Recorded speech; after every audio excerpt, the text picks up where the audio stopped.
Hello friends, मैं स्वप्निल रेगे स्वागत करता हूं आप सभी का हमारे इस YouTube channel we are ISO में। और दोस्तों, आज आईएसओ 22000 2018 यानी एफएसएमएस की सीरीज में हम बात करेंगे clause number 8.4 emergency preparedness and response के बारे में। जी हाँ दोस्तों, आज हम ये समझने की कोशिश करेंगे कि emergency preparedness and response basically होता क्या है और आईएसओ 22000 इसके बारे में क्या कहता है, इसके बारे में बेसिकली वो आपसे क्या चाहता है। ठीक है, तो देखिए दोस्तों, सिंपल सी एक बात है, जब भी आप एक फूड इंडस्ट्री होते हैं, जब भी आप एक फूड ऑर्गेनाइजेशन होते हैं, या यूं कहे कि जब आप फूड चेन में कहीं पे शामिल होते हैं, फूड चेन में जब आप कहीं पर मौजूद हैं, तो ये आपकी रिस्पॉन्सिबिलिटी हो जाती है कि आप अपने फूड को सेफ रखें। आप अपने फूड को सेफ रखें, यह आपकी जवाबदारी है, यह आपकी रिस्पॉन्सिबिलिटी है। और खासकर जब आप अपनी ऑर्गेनाइजेशन को आईएसओ 22000 के अकॉर्डिंग तैयार करते हैं, जब आप बात करते हैं फूड सेफ्टी मैनेजमेंट सिस्टम को अपनी ऑर्गेनाइजेशन में इंप्लीमेंट करने की, मेंटेन करने की, तो आप इस चीज के लिए बिल्कुल कॉन्सेंट्रेट हो जाते हैं, बिल्कुल फोकस हो जाते हैं कि मुझे अपने फूड को सेफ रखना है। अब आप कई तरीके अपनाते हैं जिनके जरिए आपका फूड सेफ रहे। जैसे आप बात करते हैं पीआरपी की, ठीक है, कि हम पीआरपी का इस्तेमाल कर रहे हैं जिसके थ्रू हमारा फूड सेफ रहेगा। हम कोशिश कर रहे हैं कि हमारा फूड सेफ रहे और उसके लिए हम पीआरपी अपना रहे हैं। लेकिन कुछ ऐसी चीजें भी हो सकती हैं, कुछ ऐसे इंसिडेंट्स भी हो सकते हैं, कुछ ऐसी घटनाएं भी हो सकती हैं, कभी कभी कोई ऐसी सिचुएशन भी बन सकती है जो आपके ना चाहते हुए भी, आपके ना सोचते हुए भी हो जाएं और उनकी वजह से आपका फूड जो है वो अनसेफ हो जाए।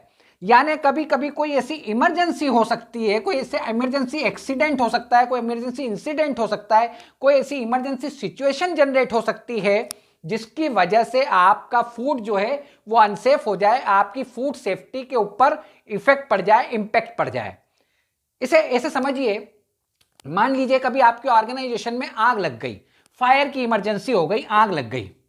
अब इससे क्या होगा, लोग जो वहां काम कर रहे हैं उनकी जान को भी खतरा है, उनके जीवन के ऊपर भी एक खतरा मंडराता है, साथ ही साथ जो आपका फूड है, जो आपका प्रोडक्ट है, उसके ऊपर भी एक खतरा मंडराता है।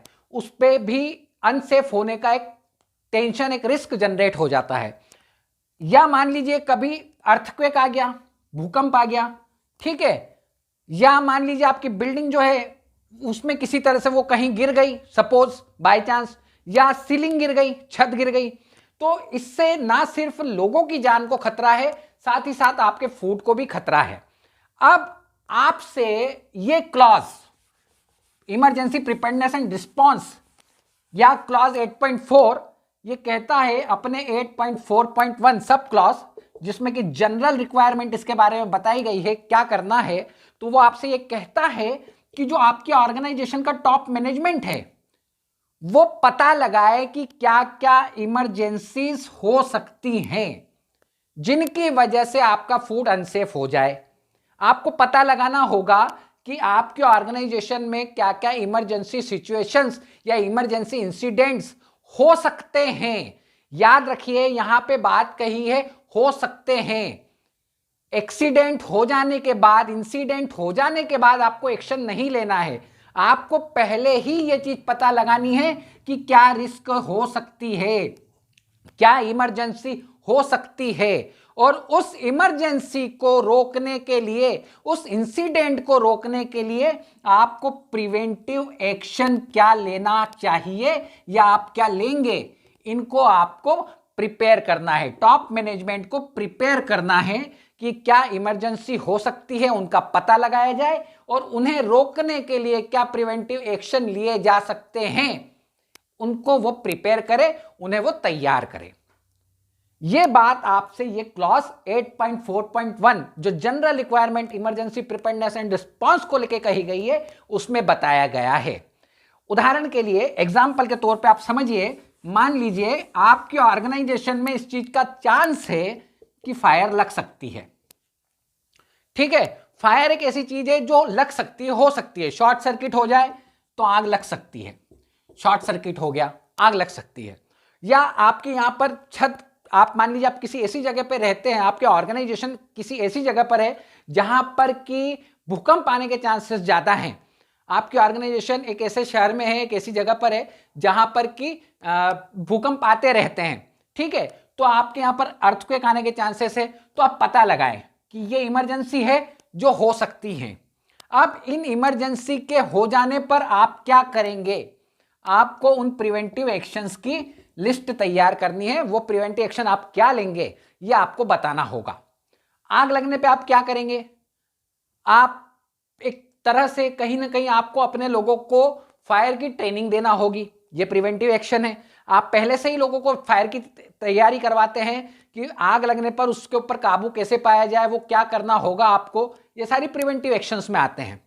तो आप इस तरह से इसकी तैयारी करवाते हैं। अर्थक्वेक आएगा तो आप क्या करेंगे, आप लोगों को ट्रेनिंग देते हैं, लोगों को मॉक ड्रिल करवाते हैं, लोगों को तैयार करते हैं कि यदि अर्थक्वेक आता है तो आपको क्या रिएक्ट करना है, कैसे काम करना है, क्या करना है, ठीक है, वो प्रिवेंटिव एक्शन हो गया।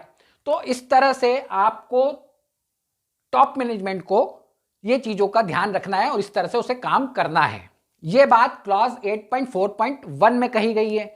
इसके अलावा ये बात भी कही गई है कि इसका आपको डॉक्यूमेंटेड इंफॉर्मेशन रखनी है।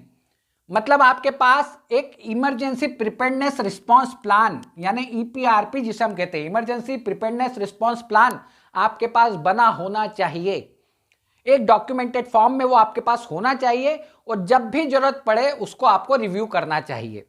आपको अपनी एमआरएम में, मैनेजमेंट रिव्यू मीटिंग में इसे डिस्कस भी करना चाहिए कि क्या इसको लेकर कोई चीज हुई है, क्या कोई ऐसा इंसिडेंट हो गया था इस साल या इन 6 महीनों में, या जो भी आपका टाइम पीरियड है उसमें क्या किसी तरह की कोई आग की घटना हुई या ऐसा कोई अर्थक्वेक आ गया।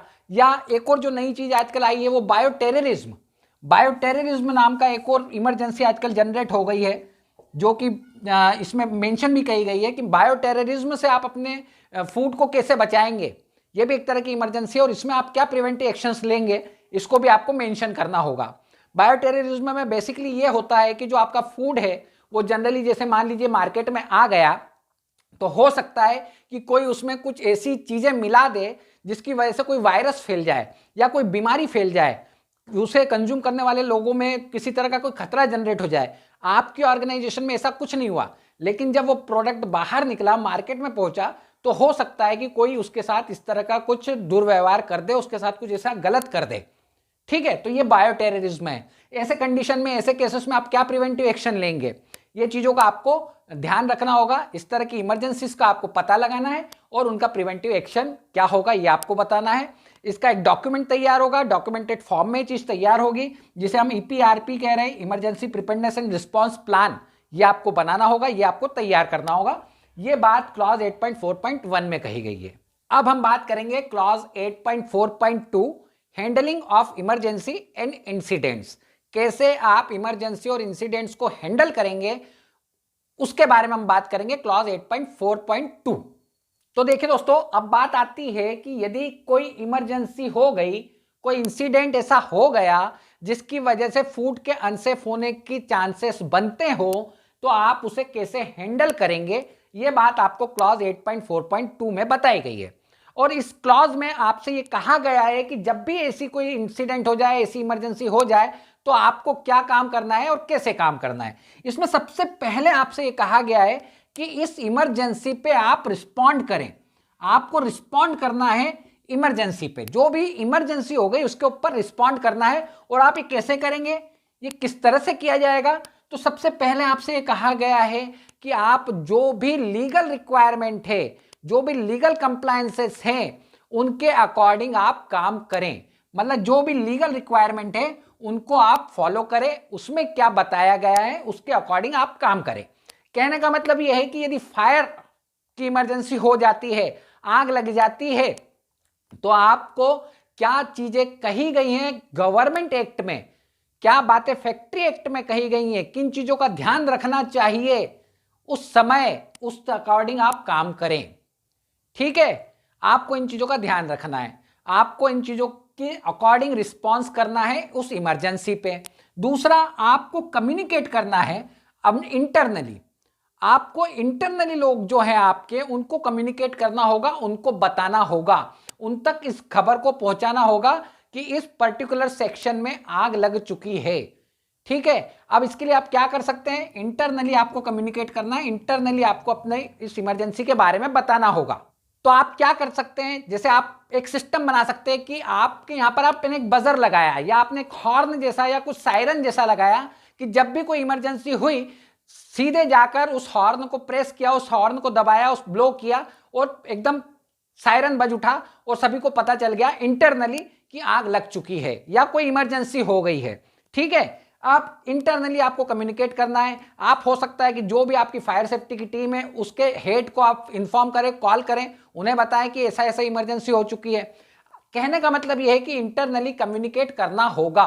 तो इमरजेंसी हो जाने पर आपको कैसे रिस्पॉन्ड करना है, एक तो जो भी लीगल रिक्वायरमेंट है उसके अकॉर्डिंग काम करें, इंटरनली कम्युनिकेट करें। इसके बाद आपको एक्सटर्नली कम्युनिकेट भी करना होगा, एक्सटर्नल कम्युनिकेशन भी आपको करना होगा।